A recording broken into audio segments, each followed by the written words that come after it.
Welcome back to my class. आप सभी का स्वागत है मेरे इस सेशन में। आज हम लोग स्टार्ट करने वाले हैं बहुत ही इंपॉर्टेंट टॉपिक सॉल्यूशन चैप्टर का, that is colligative properties. NEET में या कॉम्पिटिटिव एग्जामिनेशन में या बोर्ड्स में इससे रिलेटेड बहुत अच्छे अच्छे क्वेश्चंस आते हैं। क्लियर? तो बिल्कुल अगर हम फोकस रहते हैं हम इस चीज को समझ सकते हैं। पहली बात करते हैं कॉलिगेटिव प्रॉपर्टीज क्या होती है। Those properties which depend on the quantity of the particles, means those property which depend upon quantity not quality are called colligative properties। अब सर थोड़ा इसको इलाबोरेट करते हैं। यस, इलाबोरेट करते हैं। colligative properties are those properties which depends upon the number of particles present in the solution। more the number of particles present means more is the value of what? colligative properties. Means colligative properties जो होते हैं वो quantity पे depend करते हैं, quality पे नहीं। Means chemical nature पे डिपेंड नहीं करते। आ गया समझ में? यस। तो जितने ज्यादा पार्टिकल्स होंगे कॉलिगेटिव प्रॉपर्टीज की वैल्यू क्या होगी? उतनी ज्यादा होगी। अब colligative properties are also called properties of dilute solution, क्योंकि डाइल्यूट सॉल्यूशन जो होते हैं they behave like a ideal solution. तो तीन कंडीशन फॉलो होना चाहिए जहां पे कॉलिगेटिव प्रॉपर्टी बहुत वेल वर्क करती है। पहला, the solution should be dilute, then the solute should be non volatile solute होना चाहिए, and third there should be no any association और डिसोसिएशन। यानी जो आपके सॉल्यूट पार्टिकल आप ले रहे हो पर्टिकुलर सॉल्वेंट में, ना तो वो एसोसिएट हो ना तो डिसोसिएट हो, क्योंकि आपको पता है कॉलिगेटिव प्रॉपर्टी किस पे डिपेंड करती है? नंबर ऑफ पार्टिकल्स पे। अगर डिसोसिएट हुआ लाइक NaCl है तो एक मोल NaCl अगर डिसोसिएट हुआ तो एक मोल Na+ और एक मोल Cl- दे दिया, यानी नंबर ऑफ पार्टिकल इंक्रीज हो गए ना। तो अगर नंबर ऑफ पार्टिकल इंक्रीज हो गए तो कॉलिगेटिव प्रॉपर्टीज की वैल्यू वेरी करेगी। यस सर, बहुत अच्छी बात है। तो सर एसोसिएशन और डिसोसिएशन के केस में हम कॉलिगेटिव प्रॉपर्टीज यूज नहीं करेंगे? बिल्कुल, मैं बोलूंगा नहीं करेंगे, लेकिन करेंगे कब? जब उसमें थोड़ा मॉडिफिकेशन करें। मींस उसको वेंट ऑफ फैक्टर से अगर हम मल्टीप्लाई कर देते हैं कॉलिगेटिव प्रॉपर्टीज को, फॉर्मूलाज जितने भी हैं उसमें, तब हम उसको आइडियल सॉल्यूशन के लिए भी यूज कर सकते हैं। मींस अगर एसोसिएशन और डिसोसिएशन ना हो तब भी कर सकते हैं, और एसोसिएशन और डिसोसिएशन हो तब भी कर सकते हैं। खैर वो नेक्स्ट टॉपिक में मैं आपको बताऊंगा, अभी उस पर डिपेंड हम लोग नहीं करेंगे, उस पर अभी रिलाई नहीं करने वाले हैं। डन। अभी हम लोग समझ गए कि जो भी मुझे मिलने वाला है उसमें नीदर एसोसिएशन है नॉट डिसोसिएशन है, और सॉल्यूशन क्या है हमारा? डाइल्यूट सॉल्यूशन है। माइंडसेट। अब कितनी टाइप की कॉलिगेटिव प्रॉपर्टीज होती है? There are 4 colligative property. Relative lowering in vapour pressure, then osmotic pressure, then elevation in boiling point and depression in freezing point। अब एक चीज यहां समझना, मैंने बोला relative lowering in vapour pressure, vapour pressure मैंने नहीं बोला। Relative lowering in vapour pressure is a colligative property, लेकिन vapour pressure is not a colligative property. जैसे elevation in boiling point is a colligative property, simply boiling point is not a colligative property. याद रखना, depression in freezing point is a colligative property, but only freezing point is not a colligative property. इस चीज को आपको ध्यान रखना होगा। Is it clear? Yes. तो चलिए अब इसको इलाबोरेट करते हैं चैप्टर को एक एक करके। पहले डेफिनेशन देखेंगे, बिल्कुल बुक में जो लिखा है। Colligative properties are the characteristics of solution that depend on the number of solute particle in a solution rather than their identity. बता ही दिया। ये उस पे किस पे डिपेंड करेगा? क्वांटिटी पे डिपेंड करेगा, क्वालिटी पे बिल्कुल नहीं। These properties include effects such as boiling point elevation, freezing point depression, vapor pressure lowering and osmotic pressure. They are determined by the ratio of solute particle to solvent particle, meaning that the chemical nature of the solute does not affect these properties। कितने colligative properties हुए? 4 colligative properties. समझ में आया? Mind में set हो गया कि colligative property depend किस पे करेगी? नंबर ऑफ पार्टिकल पे, उसके क्वांटिटी पे, क्वालिटी पे बिल्कुल नहीं। माइंड सेट हो गया। क्या 3 कंडीशन जहां पे कॉलिगेटिव प्रॉपर्टी अच्छा वर्क करेगी ये भी सेट हो गया? हाँ सर, बहुत अच्छी बात है। अब एक एक करके हम इलाबोरेट करने वाले हैं। पहला आएगा colligative property relative lowering in vapour pressure. बस ये एकदम आपके लिए बहुत सिंपल है। Raoult's law for non volatile solute मैं पहले ही आपको पढ़ा चुका। बस Raoult law of non volatile solute ही आपको लिखना है। यही होता है relative lowering in vapour pressure. But उससे पहले मैं फिर से आपको एक बार वेपर प्रेशर का डेफिनेशन दे दूं। क्लियर? पहले मुझे बताओ वेपर प्रेशर क्या होता है?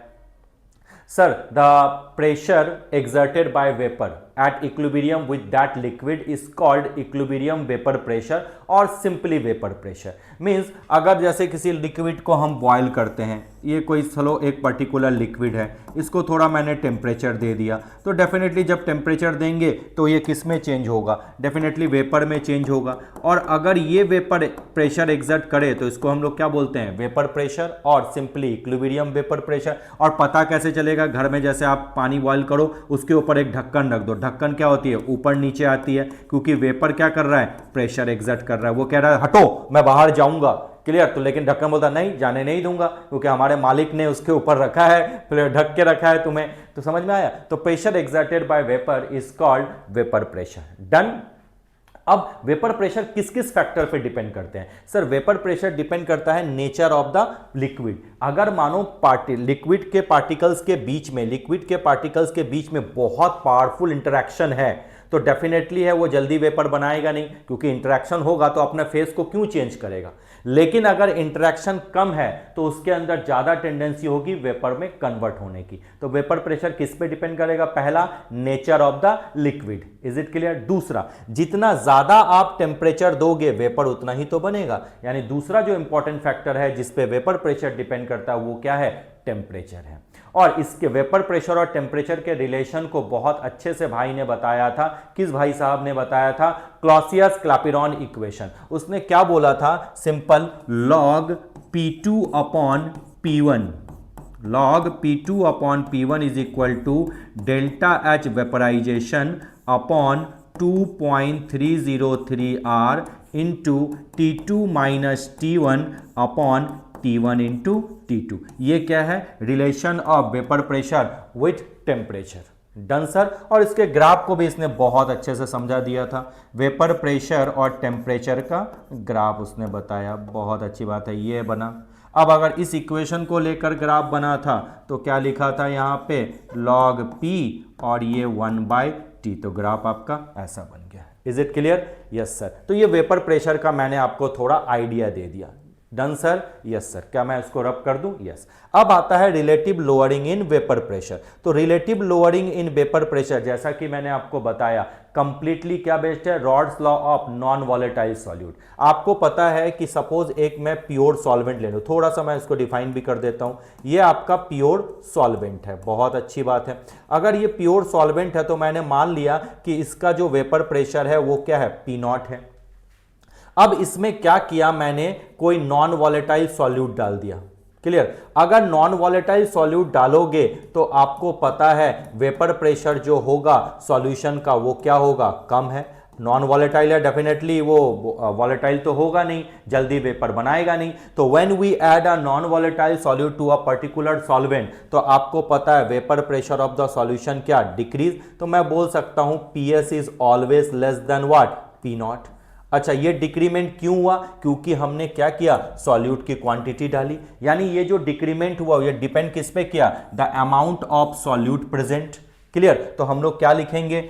P0 minus PS means the decrease in pressure is directly proportional to the amount of solute present. जो अमाउंट ऑफ सॉल्यूट आपने लिया, इट इज, उसको हम लोग किसके टर्म्स में ले लिया? Mole fraction of the solute ले लिया। Is it clear? P0 minus PS is directly proportional to mole fraction of the solute. Is it clear? अब इस प्रोपोर्शनलिटी के साइन को हटाया, P0 minus PS equal to P0 into XA। अब क्या आ गया? P0 minus PS divided by P0 is equal to क्या आया दादा मेरे? XA आया। इसी को हम लोग बोलते हैं relative lowering in vapour pressure is directly proportional to mole fraction of the solute. Is it clear? इसको हम लोग इस फॉर्म में भी लिख सकते हैं, delta P upon P0 is equal to XA। Delta P मतलब लोअरिंग इन वेपर प्रेशर। क्यों हुआ? क्योंकि हमने उसमें क्या डाला? सॉल्यूट डाला। तो क्या दिमाग की बत्ती जली? बिल्कुल Raoult's law of non volatile solute था। हाँ sir, Raoult's law for non volatile solute था। Is it clear? Is it clear? Done sir. अब सर ये आपने मोल फ्रैक्शन ही क्यों लिखा? इसके जगह कुछ दूसरी चीज क्यों नहीं लिखी?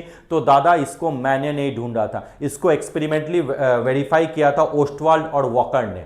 ओस्टवाल और वॉकर ने देखा relative lowering in vapour pressure is equal to mole fraction of the solute. अभी इसको थोड़ा और मॉडिफाइड करते हैं तो चीजें आपके लिए और आसान हो जाएगी। डन सर, आगे बढ़े। बिल्कुल।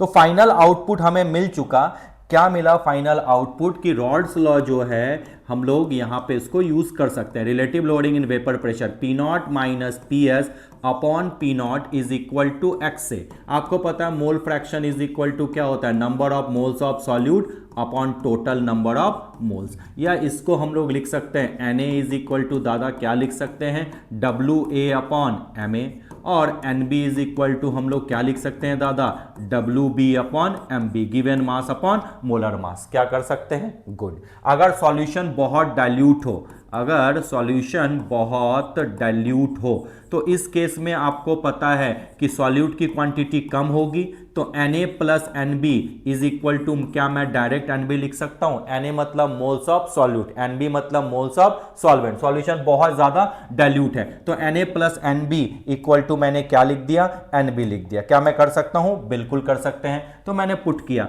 तो P nought minus P S upon P nought is equal to Na upon NB मैं लिख सकता हूं, बिल्कुल सर बिल्कुल लिखिए।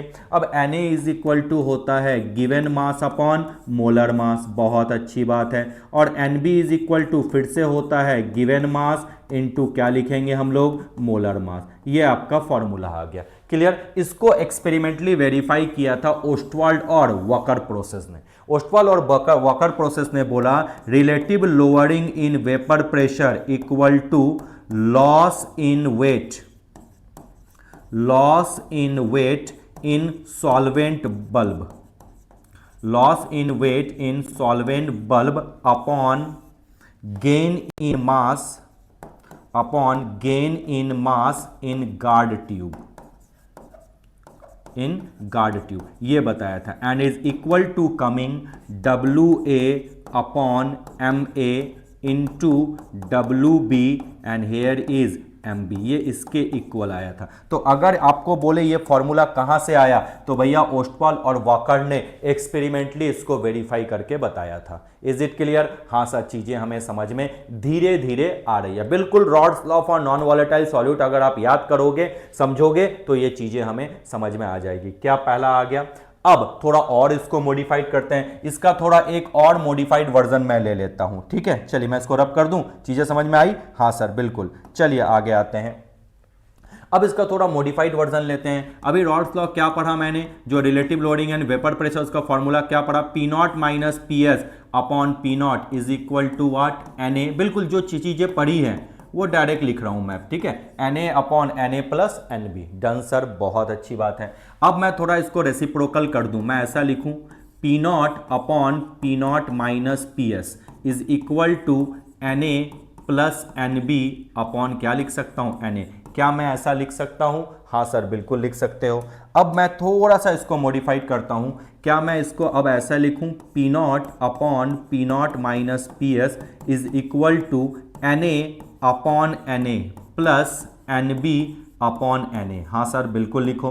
क्या ये कैंसिल हुआ दादा मेरे, यस सर, ये कैंसिल होके क्या आ गया, 1 आ गया। तो क्या मैं इसको और ऐसा लिख दूं P nought upon P nought minus P S minus 1 equal to NB upon Na। अगर मैं लिखूं तो कोई प्रॉब्लम है, नहीं सर कोई प्रॉब्लम नहीं है। क्या मैं एलसीएम ले सकता हूं, बिल्कुल, P nought minus P S upon P nought minus P S is equal to NB upon Na। क्या मैं ऐसा लिख सकता हूं, हाँ सर बिल्कुल लिखिए। कुछ कैंसिल आउट होंगे क्या, हाँ सर बिल्कुल, मुझे तो लग रहा है कुछ कैंसिल आउट होंगे। ये और ये कैंसिल आउट हो गया, माइनस माइनस प्लस हो गया। तो क्या मैं डायरेक्ट लिख दूं PS upon P nought minus P S is equal to NB upon Na, हाँ सर बहुत अच्छी बात है। अब मैं इसको रेसिप्रोकल कर देता हूं फिर से, तो क्या फिर से फॉर्मूला आ गया P nought minus P S upon P S is equal to Na upon NB। This is the modified form of what, Raoult's law. बहुत अच्छी बात है। इज इट क्लियर, कहां से आया, यहां से मैंने स्टार्टिंग की। जो न्यूमेरिकल्स होंगे आप यहीं से स्टार्ट करोगे। इज इट क्लियर, हाँ सर, हमें पूरा relative lowering in vapour pressure आ गया। मैंने बताया चाहे वो relative lowering in vapour pressure हो, चाहे एलिवेशन इन बॉइलिंग पॉइंट हो, या कोई भी कॉलिगेटिव प्रॉपर्टी हो, वो हर एक ही रूल को फॉलो करेंगे। Solution must be very dilute, solution must be dilute, there should not be association और dissociation, and the solute should be non volatile. ये 3 कंडीशन हर जगह फॉलो होने वाला है। Clear, good. तो आ जाइए लिमिटेशन थोड़ा देख लेते हैं रॉल्स लॉ का, क्योंकि आपको पता है इसी जो relative loading in vapour pressure है वो कहाँ से आया, Raoult's law for non volatile solute आया। यस, तो देखो क्या लिखा है, जो बोला मैंने, it is applicable to dilute solution only for non volatile solute, the solute does not undergo any change, for ideal solution no chemical reaction between solute and solvent. जो कॉलिगेटिव प्रॉपर्टी का जो मैंने बताया था पहले ही, वो हर कॉलिगेटिव प्रॉपर्टीज में आपका यूज होगा। Done sir? यस। और एक चीज याद रखना, कॉलिगेटिव प्रॉपर्टीज जो होती है वो एक दूसरे के साथ क्या है, रिलेटेड होती है। अगर एक की वैल्यू पता तो उसका यूज करके मैं दूसरे की वैल्यू भी ढूंढ सकता हूं। क्लियर? उसको मैं धीरे धीरे आपको समझाऊंगा, जैसे मैं ड्राइव करता जाऊंगा आपको समझ में आ जाएगा कि वेपर प्रेशर का रोल हर जगह आ रहा है, प्रेशर का रोल हर जगह है। यानी अगर मैं प्रेशर से यूज कर रहा हूं तो एलिवेशन इन बॉइलिंग पॉइंट को भी डिफाइन करूंगा, डिप्रेशन इन फ्रीजिंग पॉइंट को भी डिफाइन करूंगा, और ऑस्मोटिक प्रेशर को भी हम इजीली डिफाइन कर सकते हैं। Is it clear? हाँ सर, बहुत अच्छी बात है। तो चलिए अब आगे बढ़ते हैं, एक न्यूमेरिकल इस पे मैं कर लेता हूं। क्या है क्वेश्चन, देखो, calculate the vapour pressure loading. ठीक है, calculate the vapour pressure loading caused by adding 50 gram of sucrose to 500 gram of water if the vapor pressure of pure water। अच्छा, वेपर प्रेशर लोडिंग पूछा है, यानी आपको पूछा है delta P.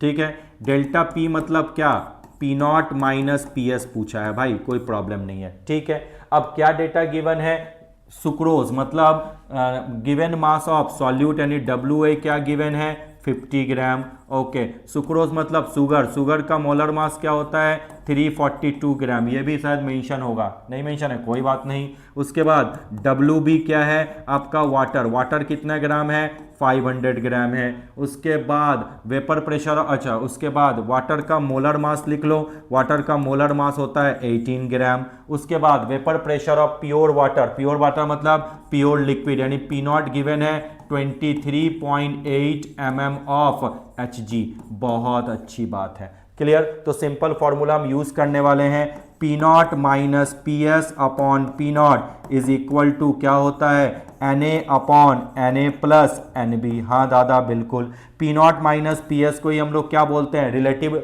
Lowering in vapour pressure. तो हम लोग क्या लिखेंगे, delta P upon P nought is equal to Na upon Na plus Nb। Yes sir, बहुत अच्छी बात है। अब ध्यान से देखो, क्या डेल्टा पी हमें ढूंढ सकते हैं, पी नॉट हमें पता, Na मतलब given mass upon molar mass मतलब WA अपॉन Na मतलब क्या लिखेंगे, WA अपॉन Ma।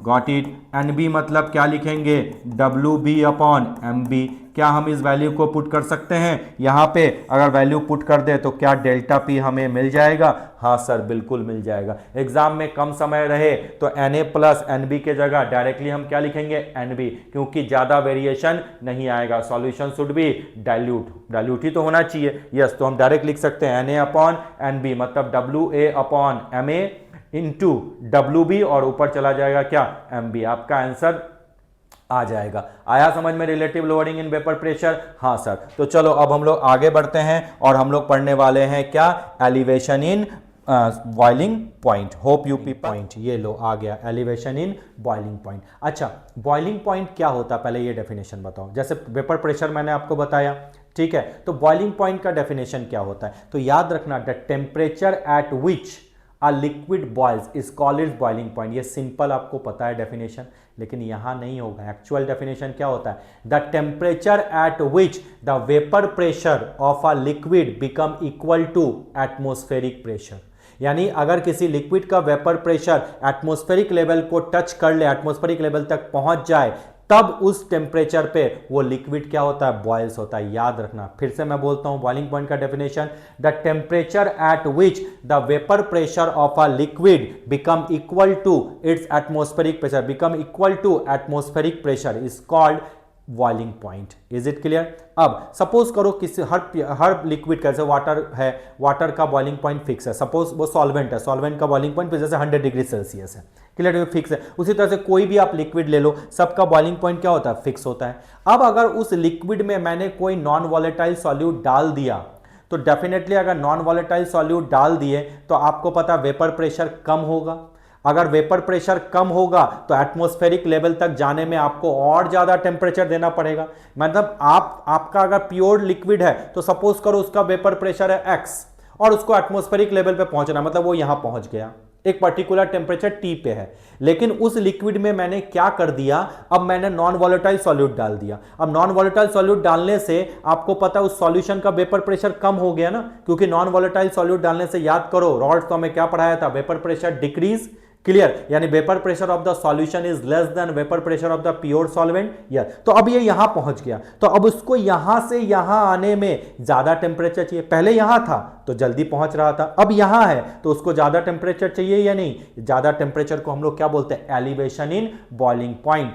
यानी अगर किसी भी सॉल्वेंट में हम नॉन वॉलेटाइल सॉल्यूट मिलाते हैं तो जो आपका सॉल्यूशन है उसका बॉइलिंग पॉइंट इंक्रीज होने वाला है, क्योंकि उसका वेपर प्रेशर क्या होता है, कम हो जाता है। ठीक है, तो इसी रिलेशन को हम लोग क्या बोलते हैं, elevation in boiling point. Is it clear? पहले डेफिनेशन पढ़ लो जो बताया, the temperature at which the vapour pressure of a liquid is equal to atmospheric pressure is called normal boiling point और boiling point of the liquid. यानी vapour pressure जब atmospheric pressure के equal हो जाए तभी बॉइल करेगा। Clear? तो मैं इसको ग्राफ से पहले आपको समझा देता हूं।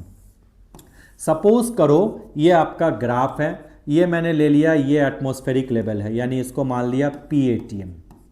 क्लियर?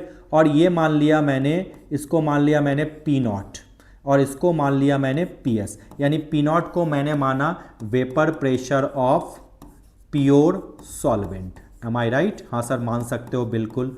और मैंने जो PS है, थोड़ा वेट करेंगे, मैंने जो PS है उसको मैंने मान लिया vapour pressure of pure solution. हाँ सर जी, बहुत अच्छी बात है। अब मुझे बताओ, नॉन वॉलेटाइल सॉल्यूट डालने से आपको पता ही है कि P0 जो होता है वो PS से ज़्यादा होगा, यानी PS क्या है, कम है P0 से। ये चीज़ मैं रॉल्स लॉ में आपको पढ़ा ही चुका, इसलिए मैंने इसको नीचे लिखा और इसको ऊपर लिखा। क्लियर? अब ये प्योर सॉल्वेंट को इस लेवल पे पहुंचना है, तो ये यहाँ से यहाँ गया। अब जैसे ही पहुंचा तो इस जगह पे जो टेम्परेचर हुआ वही तो boiling point of the pure solvent हुआ या प्योर लिक्विड हुआ। Got it? गुड, डेफिनेशन के अकॉर्डिंग। लेकिन अब क्योंकि नॉन वॉलेटाइल सॉल्यूट है तो वेपर प्रेशर कम हुआ। हाँ सर, बिल्कुल कम हुआ। अब इसको अगर पहुंचना है तो ऐसे पहुंचा।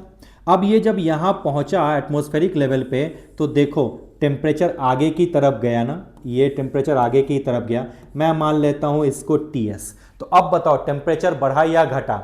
बढ़ा ना। तो यानी जो सॉल्यूशन है उसका बॉइलिंग पॉइंट यानी BPT ऑफ जो सॉल्यूशन आया वो ज़्यादा हुआ ना। यस सर, बहुत अच्छी बात है। और ये है आपका क्या, BPT of pure solvent. Yes sir, तो अब बढ़ा तो उसको हम लोग क्या बोलेंगे, एलिवेशन या डिप्रेशन? सर उसको बोलेंगे एलिवेशन, इसलिए टॉपिक का क्या नाम है, एलिवेशन इन बॉइलिंग पॉइंट। यानी ये जो डिफरेंस है उसी को बोलते हैं delta TB, elevation in boiling point. Mind में सेट हुआ? ग्राफ समझ में आया? Yes sir. तो क्या लिखेंगे, delta TB is equal to TS minus T0B। TS क्यों? क्योंकि सॉल्यूशन का बॉइलिंग पॉइंट प्योर सॉल्वेंट से क्या होगा, ज्यादा हो गया। आया समझ में? Yes sir. कंप्लीट? हाँ सर, बिल्कुल कंप्लीट। चलिए अब आगे बढ़ते हैं। आगे बढ़ के इस ग्राफ को जो अभी मैंने बताया वो आपको अच्छे से समझ में आया? यस सर, बहुत अच्छे से समझ में। जैसे जैसे मैंने लिखा, मेरी हैंडराइटिंग बिल्कुल अच्छी नहीं है, इसलिए इस ग्राफ को देख लो। चलिए अब क्या लिखेंगे फॉर्मूला। देखा गया है कि डेल्टा TB इज डायरेक्टली, क्यों ऐसा हुआ, आखिर बॉइलिंग पॉइंट में इंक्रीमेंट क्यों हुआ, क्योंकि हमने उसमें क्या डाला, नॉन वॉलेटाइल सॉल्यूट। तो देखा गया बॉइलिंग पॉइंट एलिवेशन यानी elevation in boiling point is directly proportional to molality. Is it clear? Directly proportional to दादा मेरे क्या, मोलालिटी। इसी को चेंज करके लिखा है delta TB is equal to KB into M।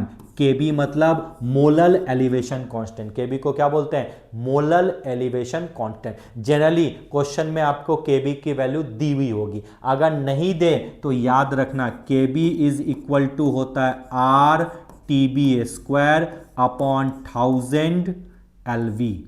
Clear sir? TB मतलब बॉइलिंग पॉइंट, LB मतलब latent heat of what, vaporisation, R मतलब gas constant, universal gas constant value. Is it clear? दी नहीं होगी तो ये फॉर्मूला लगा देना, दी होगी तो कोई बात नहीं। अब delta TB is equal to, finally हम लोग क्या लिखेंगे, KB into M। Molality is equal to N upon W। ये वेट ऑफ क्या होता है, सॉल्वेंट होता है, मैं यहाँ लिख दूं wait of solvent is it clear. अगर ग्राम में है तो मल्टीप्लाई बाय क्या लिखना होगा, 1000 लिखना होगा। अगर केजी में है तो मल्टीप्लाई बाय 1000 नहीं लिखना है। तो मैं अब लिख लेता हूं delta TB is equal to K B, okay, N मतलब एन मान लेता हूं, ये मैं मान लेता हूं मोल्स ऑफ सॉल्यूट, तो क्या मैं इसको WA अपॉन MA लिख सकता हूं, और वेट ऑफ सॉल्वेंट को मैं W लिख देता हूं, मल्टीप्लाई बाय क्या लिख दिया, 1000 लिख दिया। ये आपका फाइनल फॉर्मूला आ गया। वेट ये क्या है, mass of solute upon molar mass of solute into molar mass of mass of solvent multiply by 1000। Is it clear, is it clear. हाँ सर, ये आ गया आपका डेल्टा टीबी का फॉर्मूला। तो अगर मोलर मास ऑफ सॉल्यूट ढूंढने बोले अननोन सॉल्यूट, तो ये आप सारा डेटा पुट कर दो, molar mass of unknown solute आपको मिल जाना है। आया समझ में, हाँ सर आया समझ में।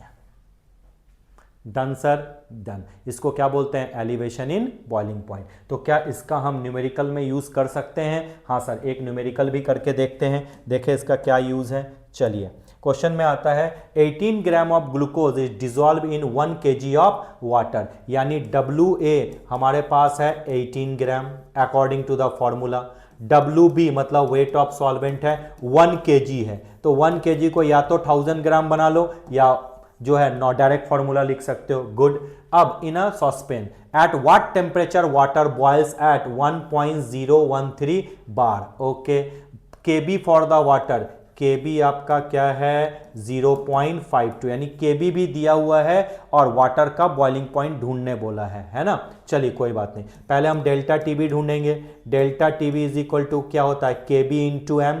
केबी दिया हुआ है 0.52, मोलालिटी को अभी मैंने बोला क्या लिखते हैं, WA upon MA multiply by WB into 1000। ठीक है, क्यों 1000 किया, क्योंकि मैंने 1000 ग्राम लिया, तुम्हारा मन ना करे तो मत लो। 0.52 गिवन मास क्या है आपका 18 ग्राम। मोलर मास जल्दी से बताओ ग्लूकोज का क्या होता है 180। वाटर का यहाँ पे क्या लिखा 1000 multiply by 1000। Am I right, क्या डेल्टा टीबी आ गया, बहुत अच्छी बात है। क्या हम इसको सॉल्व कर सकते हैं, बिल्कुल सॉल्व कर सकते हैं आराम से। ये 1000 कैंसिल, ये हो गया 1/10। Am I right, yes sir, yes sir. तो क्या आ गया जल्दी बताओ, delta TB is equal to 0.52 divided by what 10 आ गया, यानी delta TB is equal to 0.052 आ गया। बहुत अच्छी बात है। अब आपको ढूंढना है कि इसमें जब डिसॉल्व किया गया है 1 kg वाटर में, तब व्हाट टेम्परेचर पे वाटर बॉइल्स करेगा, यानी ये बॉइलिंग पॉइंट ऑफ सॉल्यूशन पूछा है। तो आप सबको पता है delta TB is equal to TS minus T0B। ये क्या है, boiling point of pure solvent. यहाँ वाटर प्योर सॉल्वेंट है, तो वाटर का बॉइलिंग पॉइंट क्या होता है 100 डिग्री सेल्सियस या 273 केल्विन, जिसमें आपका आंसर दिया वो लिख लो। डेल्टा टीबी क्या निकला 0.052, तो TS is equal to delta TB plus T0B लिख सकते हैं। यस, 0.052 प्लस 100 डिग्री, यानी क्या मैं डायरेक्ट लिख दूं 100.052 डिग्री सेल्सियस। ये आ गया boiling point of the solution. Simple elevation in boiling point हमें आ गया। Is it clear to you, हाँ सर, हमें समझ में आ गया, बहुत अच्छी बात है। तो बॉइलिंग पॉइंट का डेफिनेशन समझ में आया, वेपर प्रेशर का डेफिनेशन समझ में आया, relative lowering in vapour pressure आया। हाँ सर, तो बोलो आइसोपिएस्टिक सॉल्यूशन क्या होता है। अरे सर क्या पूछ रहे हो, ये सब नॉर्मल है। आइसोपिएस्टिक सॉल्यूशन वो होते हैं when two solution having same vapour pressure at a same temperature. जब दो सॉल्यूशन का वेपर प्रेशर सेम हो एट अ सेम टेम्परेचर, तब ऐसे सॉल्यूशन को बोलते हैं आइसोपिएस्टिक सॉल्यूशन। इस चीज को याद रखना है। आया समझ में, हाँ सर। चलो, relative lowering in vapour pressure को हम लोग किस मेथड से ढूंढते हैं sir, Ostwald and walker method से ढूंढते हैं। एलिवेशन इन बॉइलिंग पॉइंट को हम किस में पढ़ते हैं, एलिवेशन इन बॉइलिंग पॉइंट को हम लोग इब्ल्यूस्कोपी में पढ़ते हैं। किस में पढ़ते हैं, इब्ल्यूस्कोपी में। क्लियर, ये जो छोटी छोटी चीज़ें हैं जो क्लास खत्म होने से पहले मैं बोलता जाता हूं, आप अगर याद रख पाओ तो अच्छी बात है, आपके लिए बहुत फायदा होने वाला है। चलिए, आई होप आपको समझ में आ गया। क्लास एंड करें, हाँ sir, bye bye, thank you so much.